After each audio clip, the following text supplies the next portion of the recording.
The science of cold showers is quite fascinating. This is a very interesting therapy that you can actually use in your own home. And we have to look at these lifestyle therapies and understand how they can benefit us because statistically speaking, when we look at all the diseases out there, if we're not doing something that combats the trend of how regular people live, then we certainly are going to face the health concerns that regular people face. Think of heart disease, cancer, and even diabetes. Now, these types of therapies are important because they can offer us a better future. So we'll break down the science and really discuss how you can start implementing this into your life today.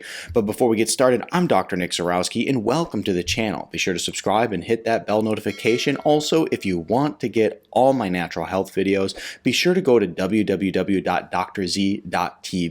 We have specifically created that website because of censorship issues on the social media platform. So you'll find content there that will not be on social media. Let's dive into this article here.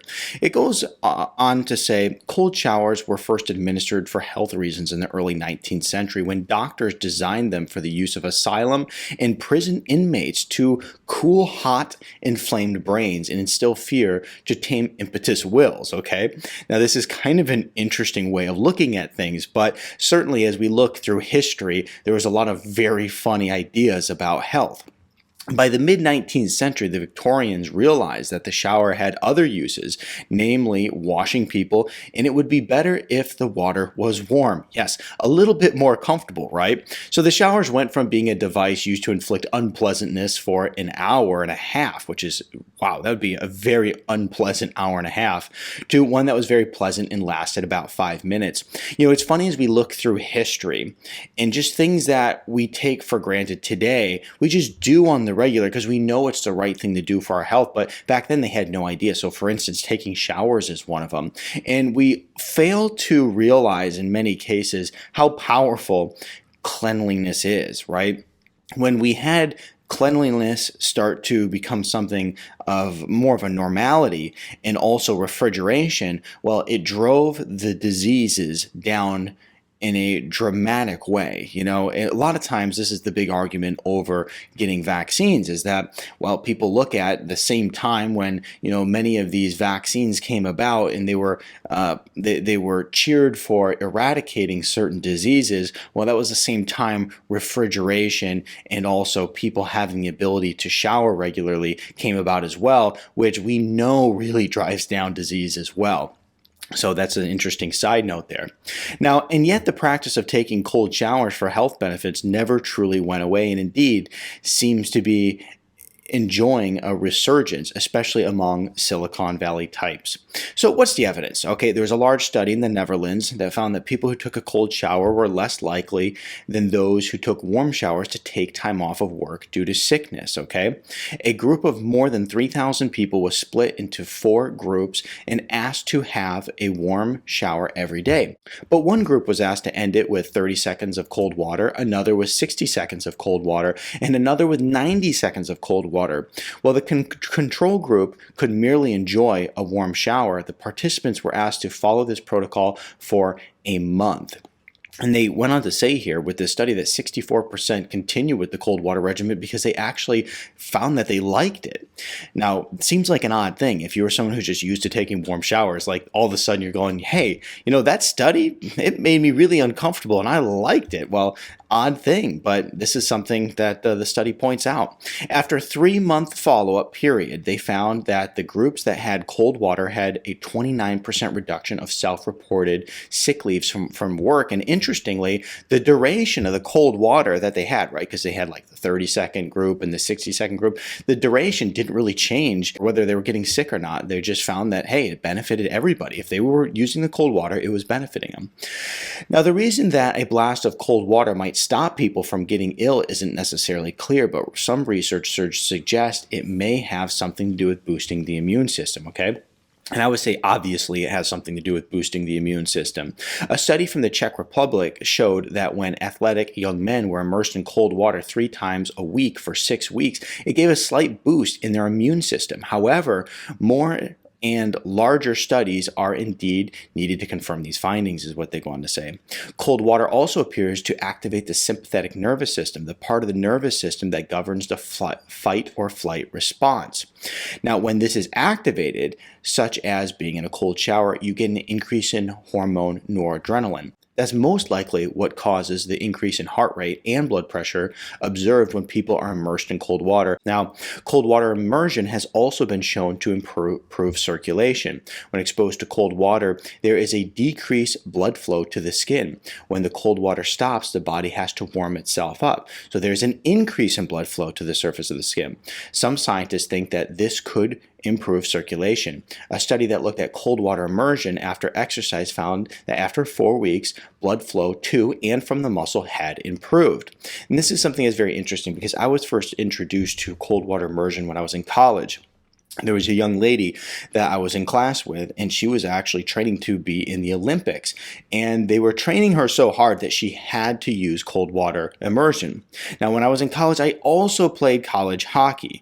And when we would have double headers where we would go for a weekend and we would play 3 to 4 games, back-to-back 2 and 3 games a day, well, we would use cold water immersion in order to keep us going, because that night you better believe that your muscles were really sore after 3 intense games of hockey. So we would jump in an ice bath and really use it in order to calm our legs down and make it so that we aren't sore, so that we could perform the next day. There is also some evidence that a cold shower can help you lose weight. A study found that cold water immersion at 14 degrees Celsius or 57 degrees Fahrenheit increased metabolism by 350%. Okay, now this is something that a lot of people I know like it for, because it's increasing your metabolism so much. I'll go into the science a little bit here. Let's see what they have to say. Metabolism is a process by which your body converts what you eat and drink into energy. So a higher metabolism roughly equals more energy burn. So what happens with this is that you increase your metabolism, right, by 350% according to this study here. But the other thing that happens too that really helps on the weight loss front is that it decreases your blood sugar. So typically when you get into the water itself, you will see this big spike in blood sugar, right? Because basically your body starts releasing glucose like crazy. It's trying to warm up. And so therefore you have that big spike, but then it just dramatically falls off after that. So it really does a good job at lowering your glycogen storage and also your blood sugar in the long term. The other thing that happens is that there is a type of fat on the body called brown fat. And this brown fat is like up on your upper back, it's up by your clavicles. And when you this fat is designed to keep you warm.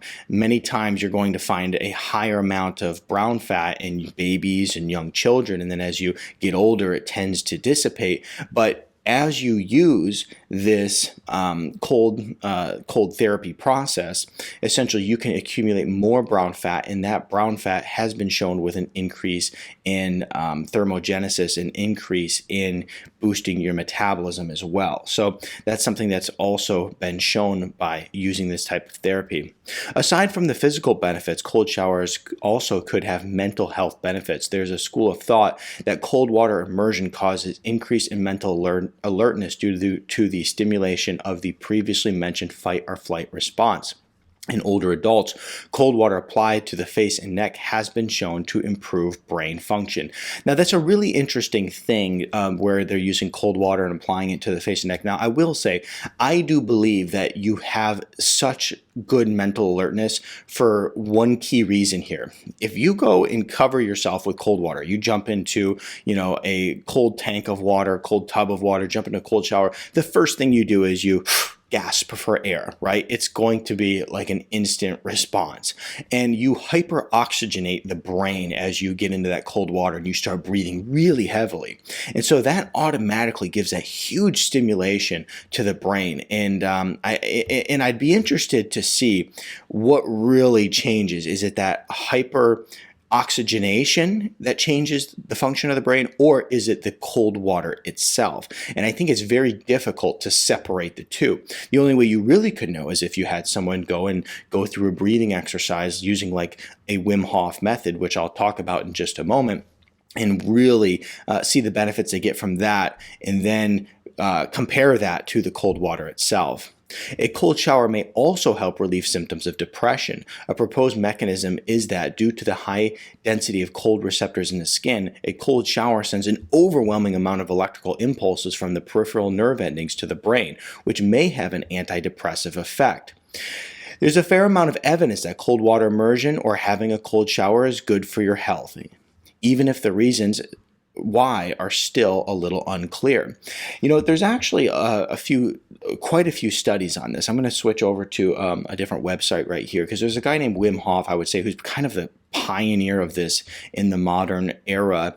And he has done a lot of really interesting things. Now, it was kind of interesting because as I was, talking about doing a video on this, a girl on my staff said, "No, I've never heard of Wim Hof." I was like, "You got to check him out. He's actually a pretty cool guy." There's videos of him where they're like they tie a rope around his leg and he cuts a hole in the ice and he's swimming underneath the ice, and really interesting. But he is big into this cold therapy. Like I said, I think he's the guy who would even put this on the map to where news outlets are talking about it, or I'm talking about it, because they've done studies on him because he's so well known for it. And he's done so many crazy things. He holds like the Guinness World Record for being in like a big old bucket of ice, basically, for like the longest time, more than anybody else. They did a study on him looking at his immune system, and I want to go through this. This was in the Netherlands in 2014. There was a study. I'm on his website, the Wim Hof Method. Aimed to test if the results from the study on Wim Hof could be reproduced with a larger group, they injected 12 Wim Hof method practitioners with an endotoxins. Results showed that, like Wim, they were able to control their sympathetic nervous system and immune response. Anti-inflammatory mediators were 200% higher, while pro-inflammatory mediators were 50% lower, potentially important implications for conditions associated with excessive or persistent inflammation, especially autoimmune diseases, okay? So what they found is this really helps lowering inflammation, okay? And even talking about inflammation in the way of exercise, which I had mentioned before, if you go into intensive exercise, you get inflammation in the joint, inflammation in the body. It helps bring that down. So from a perspective of improving your health, you could use this to lower inflammation if you have autoimmune disease, whatever it is. So very powerful. And that's why it's like, as you look at the benefits of this cold therapy, cold thermogenesis, it's called a lot of different things. What you'll find is that there's a ton of benefits that really surround inflammation. It's like, oh, less aches and pains. Somebody had, they were able to, feel better. They were able to overcome these endotoxins easier. I mean, there's so many things. They were able to feel better even though they were suffering from arthritis. Okay, so there's so many things surrounding inflammation. Now, there was another study in Michigan, my home state here, in 2018. I remember when they were conducting this here at the Wayne State University. Now, they, according to the study, also known as the brain over body study, aimed to understand the brain function that allows Wim to withstand extreme cold exposure. Now, you'll see videos of Wim climbing up the side of a mountain with boots and shorts on, no shirt, and it's snowing out, and there's snow all around him. Aimed to understand the brain function that allows him to do this, Wim was put in a special temperature-controlled suit and placed with both a fMRI and a PET scanner. Results showed activation of areas in the brain associated with pain suppression, self-reflection, and well-being, in particular the periaqueductal gray area. This may have implications for lifestyle interventions that might ameliorate multiple clinical syndromes. Now, this is interesting because, I know that this sounds wildly uncomfortable for some people who are maybe hearing this for the first time, okay? But here's the thing about life in general. It's pay now or pay later. I tell people all the time, invest in your health now so that you're not putting the investment in when you actually get cancer, okay? Invest in the good food. Invest in the gym membership. Invest in the supplementation, right? Or suffer now or suffer later, okay? That's another thing I talk about all the time. Exercising isn't comfortable. Taking a cold shower is not comfortable. Taking the time to maybe do some of these things when you'd rather be maybe spending it with your family or doing something you might enjoy a little bit more. It's not really comfortable to go and put effort into these types of things, but you can suffer now. And, you know, this is very light suffering, or you can get cancer and heart disease and diabetes, and you can suffer in a, you know, really, really negative way.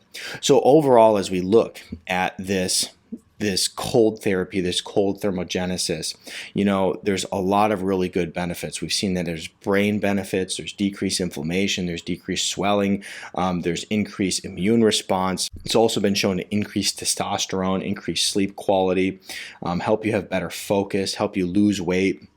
Now, there's a couple of ways that you can go about doing this, okay? There is the cryotherapy, and you've probably seen, you know, that before, where people go to these businesses as a place of business, and they basically pump nitrogen gas into this chamber, and that nitrogen is so cold that it brings the temperature of that chamber that you're standing in to about a negative like 300 degrees. And you're in there for a quick few minutes, and then you get out. Typically, actually, I think you're in there for less than a minute. I've never done it, believe it or not. I've always wanted to, but I've always thought, what's the point? Because I've always done it at home. But you can go and do the cryotherapy if you have the time, and of course you want to pay for it. And so that's a cool system. If you want, you can look that up on the internet and look at a local place where you can go and get cryotherapy done. There's also the cold showers. You can take a cold shower for 5 to 20 minutes and get some amazing benefits from that. And there's also an ice bath. You can simply fill your bathtub full of cold water, put some ice in it. The other thing that you can do is you can go to a local farm store. You can get those big cattle tanks that they use. Typically, they're like $50 to $100, and you jump in one of those tanks. That's what you see a lot of people using, simply because they're inexpensive and you can fill them right up and get the benefits of that cold therapy. And then the other thing that you can do, which is kind of interesting, I did this early on, is you can buy these ice vests. There was this vest that was called the Cool Fat Burner. And basically you put this ice vest on, you strap it full of ice packs, you pull these ice packs and stuff it full of them. And then you wear it while you're working. And it's kind of an interesting process as well, because the whole idea is you're just cooling down the body. And so those are all the benefits you can get from doing cold therapy. Those are some ways that you can practice it in your home. Use these lifestyle methods to your benefit, because they are certainly things that have been shown to improve your health. It's all the little things that you can do, implement into your life. And remember, if you're not really bucking the trend of what people are doing day to day, on average, you are going to be one of those people. Don't lie to yourself. You will be one of them. You will be suffering from the statistical numbers with disease. You don't want to participate in that world. Trust me. If you like this video, I think you'll really love this video next. Check it out, and I'll see you in the next video.